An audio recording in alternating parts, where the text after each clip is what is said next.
Shalom Bapak Ibu Saudara yang dikasih dalam Tuhan, puji Tuhan. Selamat pagi buat setiap kita semua dimanapun Bapak Ibu Saudara berada. Pagi hari ini saya kembali menyapa setiap umat Tuhan di dalam program Bible and Coffee. Kita mencari kerajaan Allah serta kebenarannya terlebih dahulu, maka semuanya akan ditambahkan kepada kita. Hidup kita ditentukan oleh apa kata firman, bukan karena apa keadaan hari-hari ini, bukan karena apa perkataan orang yang menilai kita, tapi karena hidup kita ada dalam tangan Tuhan. Sama-sama bilang sama saya, hidup dalam tangan Tuhan. Amin saudara. Kalau hidup kita ada dalam tangan Tuhan, maka kita aman. Gak perlu bimbang, gak perlu stres, gak perlu khawatir. Kenapa? Karena bimbang berarti kita mulai meragukan kedaulatan Tuhan. Tapi kalau kita mengerti kita hidup dalam kedaulatan dan kuasa Tuhan, maka kita cuma cukup jadi orang-orang yang seperti kata firman Tuhan kepada Yosua, jangan melenceng ke kanan dan ke kiri hidupmu. Renungkan firman Tuhan, maka apapun yang kau kerjakan dibuat tangan berhasil. Kemanapun kau pergi akan ada selalu keberuntungan yang menyertai hidupmu. Haleluya. Melalui program Bible and Coffee ini saudara dikasih dalam Tuhan, saya rindu setiap umat Tuhan tertanam dalam firman. Saya rindu setiap umat Tuhan dikuatkan setiap hari, karena Alkitab jelas mencatat hari-hari akan menjadi hari-hari yang jahat, karena kita sudah ada di penghujung akhir zaman. Karena itu siapkan hati kita, kita akan kembali merenungkan firman Tuhan. Jangan lupa untuk membagikan juga renungan singkat ini kepada rekan-rekan kita, kepada kenalan kita, sehingga juga ada banyak umat Tuhan yang dikuatkan melalui broadcast kita, melalui sharing kita, melalui video-video yang kita bagikan. Amin saudara, kita ada untuk menjadi berkat sehingga hidup kita memuliakan nama Tuhan. Mari kita berdoa, kita datang kepada Tuhan. Bapa Surgawi, kami mengucap syukur karena kasih karunia Tuhan, karena kebaikan Tuhan, kami menerima segala apa yang baik yang Tuhan jadikan dalam hidup kami. Kami bersyukur karena hari-hari yang kami lalui sungguh semua karena kasih karunia Tuhan. Dan secara khusus pagi hari ini kami akan kembali merenungkan firman Tuhan. Roh Kudus tuntun kami, ajar kami untuk kami mengerti akan apa yang Roh Kudus mau untuk kami kerjakan dan lakukan dalam hidup kami. Sehingga hal-hal dahsyat, hal-hal luar biasa Allah kerjakan dalam hidup kami, sehingga nama Tuhan dipuji dan dipermuliakan atas hidup kami. Karena itu bicara bagi masing-masing kami, umat yang oleh anugerah Tuhan setiap pagi mengambil waktu sejenak untuk merenungkan firman Tuhan. Biar kami dikuatkan, kami diteguhkan, langkah hidup kami memuliakan nama Tuhan. Di dalam nama Yesus Kristus Tuhan kami berdoa. Sama-sama kita katakan amin. Haleluya. Saudara dikasih dalam Tuhan, di dalam Yakobus pasalnya yang pertama, Yakobus pasal pertama ayat 6 sampai dengan ayat 8. Apa yang dikatakan Yakobus di sana? Perhatikan, hendaklah ia memintanya dalam iman dan sama sekali jangan bimbang, sebab orang yang bimbang, lihat saudaraku, sama dengan gelombang laut yang diombang-ambingkan kian kemari oleh angin. Jadi Alkitab mencatat, kalau kita meminta sesuatu dalam iman, either kita berdoa, either kita memohon kepada Tuhan, either kita bersyukur, pakai iman. Kenapa? Karena tanpa iman, maka akan lahir kebimbangan. Apa sih iman? Iman adalah dasar dari segala sesuatu yang kita harapkan dan bukti dari segala sesuatu yang tidak kita lihat. Jadi ada yang kita harapkan dan ada bukti dari apa yang kita tidak lihat, dari apa yang kita harapkan ini saudara. Itulah iman. Itu sebabnya Alkitab mencatat, iman harus kita gunakan tatkala kita meminta sesuatu, tatkala kita berdoa. Dan kuncinya satu, jangan bimbang.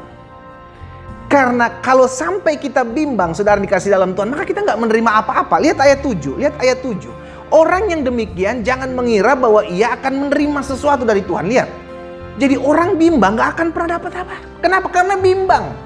Di satu sisi dia percaya bahwa Tuhan sanggup sembuhkan dia, tapi di sisi lain dia mulai ragu. Tatkala dia mulai merasakan, aduh sakit nih, kayaknya nggak mungkin ya Tuhan nyembuhin saya. Aduh kayaknya nggak mungkin Tuhan pulihkan rumah tangga saya. Aduh kayaknya nggak mungkin. Aduh kayaknya nggak mungkin. Terlalu banyak ketidakmungkinan.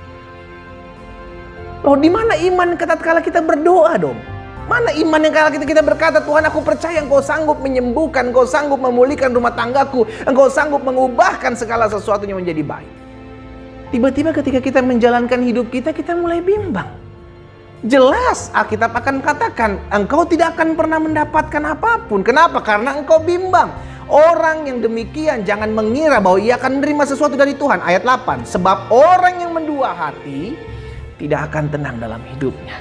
Saudara dikasih dalam Tuhan, Sebagai hamba Allah, sebagai rekan sekerja Tuhan, saya mengencourage setiap kita dimanapun saudara berada. Pagi hari ini, engkau yang sedang menantikan jawaban doa, jangan bimbang. Sama-sama taruh tangan kanan kita di dada. Sama-sama bilang sama saya nggak boleh bimbang. Saya nggak boleh bimbang. Saya mesti teguh, saya mesti percaya. Amin saudara. Karena kalau kita bimbang, kita nggak bisa mendapatkan. Dan musuh dari iman adalah kebimbangan. Musuh dari iman adalah kebimbangan. Kita mulai khawatir, kita mulai cemas. Padahal kita percaya, berarti kita sedang mendua hati dalam hidup ini. Ini yang bahaya. Jangan-jangan selama ini kita berdoa, kita belum mendapatkan jawaban doa. Jangan-jangan karena kita mulai bimbang. Kenapa? Karena Petrus ditegur oleh Yesus ketika dia mulai bimbang. Saudara bisa lihat. Dalam Matius 14 ayat 31, tatkala Petrus keluar dari perahu untuk berjalan kepada Yesus, Alkitab mencatat Petrus sempat berjalan atas air, saudara. Tapi Alkitab juga mencatat pada saat itu dia mulai bimbang tatkala dia melihat gelombang yang besar, dia melihat angin yang begitu kencang, disitulah dia mulai tenggelam. Yesus menegur Petrus. Inilah perkataan Yesus kepada Petrus di ayat 31 dari Matius 14. Segera Yesus menulurkan tangannya, memegang dia dan berkata, "Hai orang yang kurang percaya, mengapa engkau bimbang?" Hati-hati. Jangan-jangan hari-hari ini kita sudah mulai tenggelam dalam masalah kita. Kita sudah mulai tenggelam dalam ketakutan, kekhawatiran, kepanikan dari pandemik ini karena kita mulai bimbang. Kalau iblis tidak bisa menahan engkau, kalau setan tidak bisa menghalangi engkau untuk datang beribadah baik secara onsite maupun online. Kalau iblis tidak bisa menghalangi engkau untuk berdoa, bahkan memuji menyembah Tuhan, maka dia mulai akan menaruh kebimbangan dalam hati kita. Kita mulai bimbang. Tatkala kita berdoa, jangan-jangan doa saya nggak dijawab Tuhan. Jangan-jangan doa saya nggak didengar Tuhan. Jangan-jangan ini karena masa lalu saya. Jangan-jangan. Akhirnya kita mulai main asumsi. Kita lupa bahwa Yesus pernah berkata, apapun juga yang kamu minta dan kamu doakan, percayalah bahwa kamu sudah menerimanya. Maka hal itu akan diberikan kepadamu. Bagaimana dia mau memberikan sesuatu kepada kita kalau kita nggak percaya? Jangan-jangan kita adalah Petrus di akhir zaman ketika Petrus berjalan di atas air. Dan dia mulai khawatir, dia mulai panik, dan dia mulai tenggelam. Betul Tuhan pasti tolong kita. Betul Tuhan pasti tolong kita. Tapi kita mesti sadar diri, jangan-jangan saya mulai bimbang dengan apa yang menjadi perkataan Yesus. Jangan-jangan hanya saya terfokus kepada masalah saya. Saya lupa bahwa di depan sana ada Yesus. Kan itu yang terjadi dalam kehidupan Petrus tatkala dia berjalan di atas air. Dia dipanggil Yesus, Yesus bilang, "Keluarlah, berjalanlah kemari." Petrus jalan. Tapi Alkitab mencatat ketika dirasanya angin kencang, ombak yang ada, Petrus mulai tenggelam. Dengan kata lain, saya pelajari kebimbangan dimulai dari apa yang kita lihat dan apa yang kita dengar. Saya ulangi sekali lagi. Kebimbangan dimulai dari apa? Yang kita lihat dan apa yang kita dengar. Nah, kan selalu saya bilang begini. Setiap kali saya memulai siaran ini, setiap kali saya memulai program ini, saya selalu mengatakan hidup kita tidak ditentukan keadaan. Hidup kita tidak ditentukan oleh apa kata orang tentang kita. Hidup kita ditentukan oleh firman Tuhan. Kenapa? Supaya kita punya pegangan yang kuat. Apapun yang terjadi di hadapan kita yang kita lihat, harusnya tidak mempengaruhi iman kita. Karena janji Allah pasti tergenapi. Sekalipun apa yang kita lihat ini tidak mensupport apa yang menjadi janji Allah. Tapi kita tidak hidup dengan apa yang kita lihat. Kita hidup berdasarkan apa yang menjadi janji Allah. Sampai sini mengerti saudara? Amin. Maka selalu saya bilang seperti itu. Hati-hati dengan apa yang kita lihat, hati-hati dengan apa yang kita dengar hari-hari ini. Kita berdoa aja. Sekalipun yang kita lihat justru menggoncangkan iman kita, jangan pernah berhenti berdoa, jangan pernah berhenti percaya, tetap teguh jaya dan jangan bimbang oleh karena apa yang kau lihat, jangan bimbang oleh karena apa yang kau dengar, tetap percaya. Hati-hati, karena musuh dari iman adalah kebimbangan. Orang mulai tawar hati karena bimbang. Orang mulai jauh dari Tuhan karena bimbang. Orang mulai lemah imannya karena bimbang. Pagi hari ini kita belajar satu kebenaran firman Tuhan. Saya tidak boleh bimbang.